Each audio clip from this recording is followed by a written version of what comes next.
Hi, my name's Colin McMahon. 9 years ago, I fulfilled a lifelong dream and opened my comic book store, Pittsburgh Comics. Since then, it's been great. I've met lots of great people, I've read lots of great books, and I want to share that with you. Welcome to Comics Now.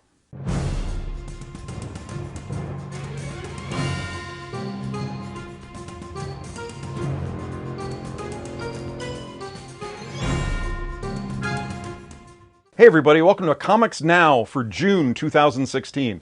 Summer is in full swing. Both companies love to have their big summer events, their big summer shindigs, everything's going on. We'll start with Marvel because they have their huge event, Civil War II, which is following on the heels of 10-year-old Civil War, where the heroes, there is similar to the movie where the Registration Act was passed, and you had Cap on one side saying no, superheroes shouldn't have to register and divulge their secret identities, and Iron Man was on the other side saying, hey, you know, we need to protect the people, we need to know who these heroes are. So they had a huge fight, heroes died, it was real dramatic and fun. So now 10 years later, we're revisiting. Now it's a different storyline, it's not involving the same thing, but it's just as exciting and just as interesting. What's going on is there has been an Inhuman who can see the future. And on one side you have Captain Marvel, who's in charge of protecting the Earth, and she would love to find some way to be proactive, to keep the threats from reaching Earth. And then you have She-Hulk is on the other side. This was from the Zero issue that came out around Free Comic Book Day, where she says you can't blame someone for a crime they haven't committed yet. So that's what this comes down to. A new Inhuman is created, and he can see the future, and they can actually prevent a disaster from happening. And the thing is, should you or shouldn't you? Should you be able to arrest someone for a crime they haven't yet committed? Then in the Free Comic Book Day book that came out a month ago on Free Comic Book Day, they find out that Thanos is coming, and they go to stop him, and tragedy happens. One hero is killed, another one is seriously injured. We don't know. There's a lot of rumor online as to whether this other hero lives or dies. So this is their big summer event, crossing over through just about all their titles. The other big book that's coming out is Captain America: Steve Rogers. Now, this came out a couple weeks ago, the end of May. If you haven't heard, I'm going to give away a spoiler, but apparently Captain America is a member of Hydra, and he always has been. So big shakeup for Captain America. And then, like most of the Marvel books, his book and all the others are tying into Civil War this summer. So how's that going to play out? Because we know that he's Hydra, but none of the other heroes do. So they just view it's Captain America. So how is this going to play out? What ulterior motives is he going to play? Lots of stuff going on. And as a special contest, there's been a lot of stuff. If you're online on Twitter or Facebook, you've seen all these memes where people have made these great memes with Captain America saying Hail Hydra, and then other people saying other things. So send me your memes to either on the Facebook, forward them to me, post them on my wall, or email me at colin@pittsburghcomics.com. And at the end of the month, we'll pick the best meme, the most creative thing that I've seen, and we'll post that on the website as my favorite. So that now some other things that are coming along with Civil War. There's a bunch of tie-in series coming out this month.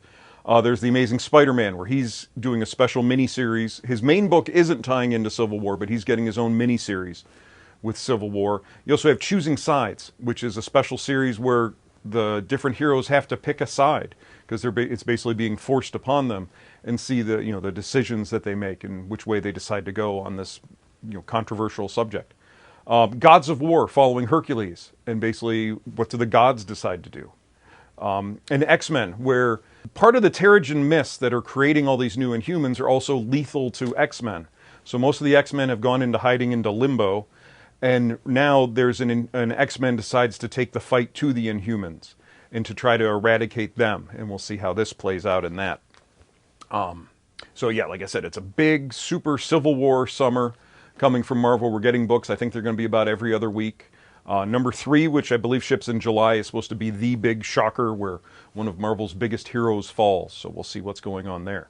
But of course, there's lots of other stuff coming from Marvel in the meantime. We have Deadpool versus Gambit. Basically, they're both con men, and they've known each other for a while, and now they're going to join up together and work and pull one last big con. But can they work together, or will they be at each other's throats? And then Star Wars has 2 new books coming. We have a new Han Solo miniseries, which is basically Han Solo is on a mission to rescue some spies and some informants.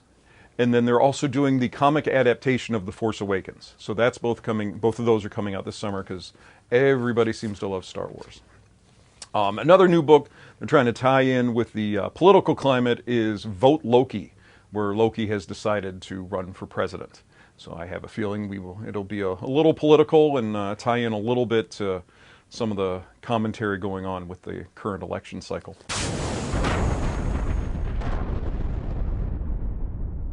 Coming from DC, DC has decided to kind of revamp their entire line. And the big event is called Rebirth, where they've kind of acknowledged they got a little bit off the rails. Things haven't been going as well as they want, so they've decided to kind of just recenter their entire line and start things off kind of fresh. Not a reboot, not starting over new, but recentering and then just telling great stories. That's kind of what they're looking at. Instead of trying to have a big, long storylines all intertwining amongst all the books, they just want to tell great Batman stories and great Superman stories and great Flash stories. So that's what they're doing now, and that's where they're getting to. A couple weeks ago, DC Rebirth came out, which was the one-shot special, which kind of sets everything up. It's like a transition book to take you from where the New 52 was, which has been their last 5 years worth of stories, their universe, to where it's going. And it brought back characters, it brought back some concepts that had been missing, addressed a lot of things that fans did not like about the New 52, and then had a real big shock ending that I don't want to give away. But it's sold great for me. I do have a few left. They're doing second and third printings already. Real neat 80-page book. First print's only $2.99. After that, it's going up to $5.99, which is a lot more in line with a big 80-page book. So if you're interested in DC, if you got out of it, if you didn't like where they were, I think this is a perfect book for you and a perfect opportunity to get in, see where it's going, and see what's coming. So now in June, we're getting a bunch of Rebirth one-shots, which for each individual character is getting a special Rebirth book to, again, recenter them and show you where they are and where they're going to be building from. So in June, we're getting Batman, Superman, Flash, Wonder Woman, Green Arrow, Green Lanterns, Aquaman, and Titans. So we're getting, and the other thing they're doing is they're going to be shipping twice a month. So you're going to get kind of a double dose of the main best books that they're putting out, and they're not putting out some of the smaller books for a while. So this month we're getting the Rebirth #1, and then we're also getting the regular #1, which is the start of the new actual story. All these Rebirth ones are just one-shots. So in addition to the Rebirth one-shot, like Batman #1 is coming. And basically there's a new hero in Gotham who's looking to take Batman's place. And how does Batman going to deal with this? And you also have Detective Comics, which is going to be shipping twice a month. The fun thing here, they're going back to the original numbering. They're reclaiming kind of their legacy, and it's starting back again at issue 934. When they did New 52, they included Action and Detective back with new #1s because they wanted to show basically that they were all in on New 52 and were kind of hanging on to the past. But now enough time has passed, they've decided to reclaim their numbering and get back to, get back to their legacy. So, and in Detective, an unknown predator is taking out villains and bad guys with military precision. And Batman and Batwoman have to train the younger heroes in Gotham to deal with this. Superman #1 is back, and Superman has to decide whether he has a young son, the new Superman. You'll see, it makes sense. But basically the old Superman from before New 52 is back, and he's back with Lois, and in the meantime they've had a young child. And so now he has to decide whether to train this young child to be a superhero or to hide him from the world to keep him from being harmed by bad guys. Action, again, is returning to its numbering with issue 957. And in this, Superman returns to Metropolis and finds that there's a new protector of Metropolis, and it's Lex Luthor. So how's this going to go? Through the events of Justice League, Lex has gained actual powers, and he has his new super suit, and we'll see where this goes. And also, they're going to have fun taking on Doomsday together. So we'll see where this goes. But again, it's just getting back to big stories, telling the greatest parts of these great characters. Aquaman is back with a new #1, and in this one, Black Manta returns. And just as Aquaman is trying to foster a lasting peace between Atlantis and the surface world, Black Manta comes in and decides to muck everything up. Flash #1. Flash is feeling overwhelmed fighting these bad guys, so all of a sudden a new hero emerges. But where did he come from, and what are his motivations? So again, another new writer. Josh Williamson's taking on Flash. He's done a lot of indie things, and he's apparently always loved Flash. So it's going to be fun to see somebody who has some credibility in the comic market taking on one of his favorite characters, because he's going to do a good job. He's not going to want to mess this up. Green Lanterns is another new one, where at the end of Justice League 50, we have a new Green Lantern, Jessica Cruz, and now she's being teamed with Simon Baz, who is a Green Lantern that was introduced quite a while ago, but they never really did anything with. And now they are the joint protectors of Earth, as Hal Jordan, your classic Green Lantern, is on Oa working on other problems. So these are two pretty new lanterns having to learn, one, to work together, and two, to protect the Earth. And of course, who are they going to face? The Red Lanterns. Green Arrow. One of the things, to give away a little secret that happened in Rebirth, is that Green Arrow and Black Canary are back together. They were kind of separated, never knew each other during New 52. So they've decided to fix that and bring them back together, and now they have to work together. But in an interesting twist, Oliver Queen is going against the Man, because he's always been a little more liberal, especially back in the day when he was teamed with Green Lantern, who was more stodgy, the policeman type. But so now he's taking on the Man, but the problem is, with his fortune, he basically is the Man. So how is he going to reconcile that? And again, bringing up this new relationship with Black Canary. Wonder Woman. Lots of stuff, lots of big secrets revealed in Wonder Woman at the end of Justice League 50 and in Rebirth. And basically now she's going to find these old secrets from her past are going to mess up her current. And we'll see how she deals with that. The neat thing also with Wonder Woman is in the next issue, the odd issues, or the even issues, 2 and 4 and 6, are going to be telling an older story that the new writer Greg Rucka has always wanted to tell, and it's a neat way to do it. With this book double shipping, he's able to tell basically 2 different stories, a current story with her struggles with these secrets, and then an old storytelling of her past. And not so much an origin, but just young Wonder Woman and growing up.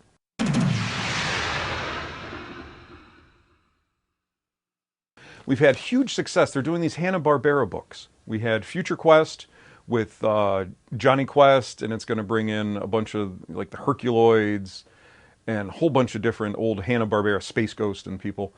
And then they also came out with Scooby-Doo Apocalypse, which is a post-apocalyptic Scooby-Doo story. I can't explain it. You kind of have to read it. But huge success. I ordered far more than I ever thought I would need, and I sold out of both, and I'm waiting for more to come in. The next one coming up this month is Wacky Raceland, which is basically the old Wacky Racers cartoon, also set post-apocalyptic and taking on a very much a Mad Max theme.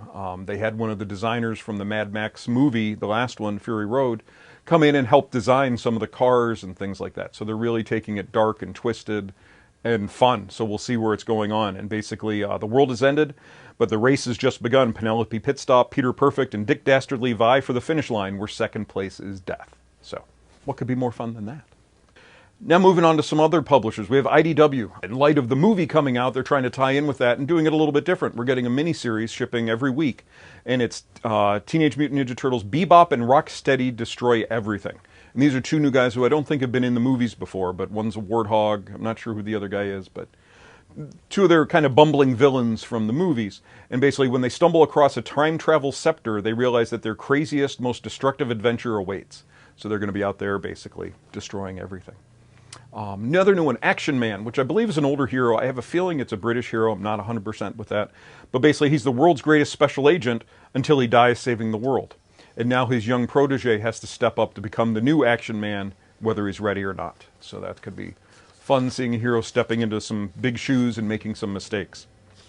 The big one that's coming out is Tales from the Dark Side #1. Now, Lock and Key by Joe Hill and Gabriel Rodriguez, it was a huge success for IDW. It was pitched as a pilot. I know it was filmed out here in Pittsburgh somewhere, and it didn't get picked up, but apparently they're doing another one because he's gained so much notoriety in his career being the son of Stephen King, but he's making a big name for himself. So they have joined together. They did a pitch for a TV show called Tales from the Dark Side, and this also didn't get picked up. So they decided to do it as a comic. So we're going to get, I believe it's a 4-issue miniseries with these 2 guys who did great on Lock and Key, coming in and doing a new book. So there's a lot of excitement about that. Image, a couple new books from Image coming out in June. We have Jupiter's Legacy 2 is coming back. Mark Miller and Frank Quitely started. Jupiter's Legacy 1 was basically the story of these older heroes And their kids were growing up, and the kids are kind of bored. They were son of the best superheroes on the world. They had no worries. Nothing was a problem, and they just kind of got into mischief and decided at the end of the first series to decided to try to take over the world from their parents. And that's kind of how it ended, with them doing this little bit of a coup. And so Jupiter's Legacy 2 is starting up several years after the first Jupiter's Legacy, and things haven't gone quite how they planned. It hasn't been as smooth. It has, they didn't realize quite how good they had it when they can just, party all the time and do whatever they wanted. So that's where this one's coming from. Midnight of the Soul is a new Howard Chaykin book. He loves his period pieces. This one's set back in the 50s. And here's a guy, a GI, who was the liberator of Auschwitz, and now it's 5 years later, and basically he's crawled into a bottle because he can't deal with his past and things, and his life's falling apart. And now new events have happened that he has to react to. Another one, Rich Tomaso has a book called She-Wolf 2, where a girl imagines that she has been bitten by a werewolf and is having these vivid dreams of being a werewolf, and how these dreams now start bleeding into her own reality. So those are new ones from Image. Dynamite Comics has some neat stuff coming out. The Shadow is back with Matt Wagner. Matt Wagner loves The Shadow, and he's done a bunch of Shadow Year One stories, and he's another guy who loves the old stuff. He did some Batman books, The Mad Monk, and The Monster Men, again, early Batman stories. So he really loves this old stuff. So it's just him returning to The Shadow, which is kind of his real niche. We also have Control, Andy Diggle and Andrea Moody, where an unpopular detective is the perfect scapegoat when something happens in this precinct. There's been a homicide, and they have to investigate it. And if everything falls apart, it's okay because they can take the fall, because this is a conspiracy that goes all the way up to the higher echelons in the police department and in the local government. So it's a good Andy Diggle getting into a little crime conspiracy book. And then Brandon Sanderson's White Sand hardcover. Now, Brandon Sanderson is a New York Times best-selling fantasy author, and he's decided to write his next one as an actual graphic novel. So for fans of him, this should be really good. Boom Comics has some neat ones. Strange Attractors. Charles Soule has really made a name for himself. He has done a lot of small things, and he got his name big at DC when he took over Swamp Thing from Scott Snyder. And now he's over at at Marvel, where he was doing She-Hulk. Now he's doing a lot of the Inhumans books. He's doing a lot of stuff. And this is a book that was a graphic novel first, and now they're reprinting it in issues with extra story pages, extra stuff at the back. So basically, Chaos Math has kept New York City from collapsing on itself, but the person in charge is now gone, and can his apprentice stop New York City from collapsing? Do they know enough? Are they strong enough? Lumberjanes Gotham Academy #1. Lumberjanes has been a great book, has been really successful for Boom. And then Gotham Academy has been really good for DC as well. Basically, just a prep school in Gotham City, and stories and hijinks in there. And basically, there's a mystery in the woods. Lumberjanes is set on in like a summer camp, and both the Lumberjanes and Gotham Academy students go to investigate it separately. And of course, then they're going to meet, and it's just going to be fun. It's neat cross-company crossover. DC had real success with the Batman Teenage Mutant Ninja Turtles crossover that just happened, and it's just kind of neat to see them being very willing to do this. They also worked with IDW on we had the Star Trek Green Lanterns book, so it's fun seeing them cross over and tie different properties together, which is a lot of fun, just kind of out of everybody's little comfort zone, and it's fun. The Joiners is a new book coming out. Artist on this one is David Marquez, who's just did the first arc of the Brian Michael Bendis new Iron Man book. And basically, technology mogul George Joiner has something that'll revolutionize American life, but unfortunately his personal life is completely falling apart. And will he be able to get this new invention out there before everything falls apart for him? So just kind of different fun. Valiant, who we had the great talk with Andy Legal last month about Valiant, is continuing on their 4001 AD storyline. In this month, the one shot that we have is Bloodshot, where basically Bloodshot is a man who's been infected by all these nanites, little robots, microscopic robots that heal him and everything when he battles. Well, it's now the year 4000, and his body has worn out, and he no longer exists, but these nanites still do. And basically, they still form as him, and what's going to happen? How will they behave in the year 4001 when there's this big conflict? And then Bloodshot in the present has a new story arc starting with number 14, which sounds interesting. It's called Bloodshot Island. And basically, he's stranded on this deserted island, but it's not a tropical paradise. It's basically a dumping ground for all the old Bloodshot test subjects that have not quite worked. And when instead of destroying them, the company that makes them, Project Rising Spirit, just dumps them on this island where they can't really harm anyone. So now all of a sudden, Bloodshot wakes up there, and how he deals with all these former incarnations of himself. So that sounds fun. Well, not necessarily fun, but interesting. Dark Horse. Dark Horse is celebrating 30 years of being in business. They opened in June 1986, which was a really, really long time ago. With properties, I think Aliens was one of their first properties. So they're celebrating it. We're having a lot of fun. We just had Dark Horse Day, which was this past Saturday, where they have a sampler. I still have a bunch. And I'm going to help celebrate Dark Horse's 30th anniversary, and we're going to be doing double points all month long on all Dark Horse, anything Dark Horse. So if you don't know what points are, basically I have a little reward card where every purchase you make, you get some points. And so I'm going to double them on anything Dark Horse to help celebrate Dark Horse Month. They also have a couple new books coming. We have Cryptocracy from Van Jensen and Pete Woods, two names that you might not know them, but you've probably read something they've done. From Beyond Memory, the 9 families have worked from the shadows, shaping human life, manipulating events and things. And no one ever knew about them. What happens when people find out about them? How will they react? Hellboy in Hell. Hellboy's done. Mike Mignola has written his last Hellboy story. So come on in, see how it ends. There's still going to be lots of stories regarding the Hellboy family with BPRD and Abe Sapien and Lobster Johnson. But Hellboy is done, so it's all wrapped up. So if you want to see how it started, I have all the Hellboy trades. We have them in paperback, hardcover, just really wonderful stuff. Prometheus, Life and Death #1 is also starting this month. Last year they did a story where it went through Aliens and Predator and Prometheus and continuing on those stories. And this is the second part of it. This is Life and Death. The first one was Fire and Stone. It sold really, really well. A lot of people were really interested in it. And so this is back. Another one coming from Dark Horse, really neat. Weird Detective #1. This is by Fred Van Lente, who's been around. He's worked at Marvel. He's at Valiant right now. He's doing Archer and Armstrong. And basically, New York is plagued by crimes too weird and bizarre for an average detective. Horror from beyond space and time, trying to usher in the old ones, which I'm guessing is Cthulhian mythology. And Weird Detective is the only person who can handle it, because it takes a monster to catch a monster. So, and another thing with Fred Van Lente, like I said, he's done a lot of stuff with Valiant, who are friends of the store. And Fred is going to be joining our podcast. We do a podcast every week. And he's going to be joining us later this month to talk about his stuff. So I'm really excited to talk to him and see where this book is going, as well as what he's done with some of his other stuff and some of his upcoming Valiant stuff. So thanks for watching. Come on by the store to see any of these great books. I'm happy to get you up to speed on Rebirth and Civil War. As always, you can find me online at pittsburghcomics.com. You can find me on Facebook at Pittsburgh Comics. And you can find me on Instagram and Twitter at PGH Comics. So thanks for watching, and now enjoy Comics Preview Theater. Thanks.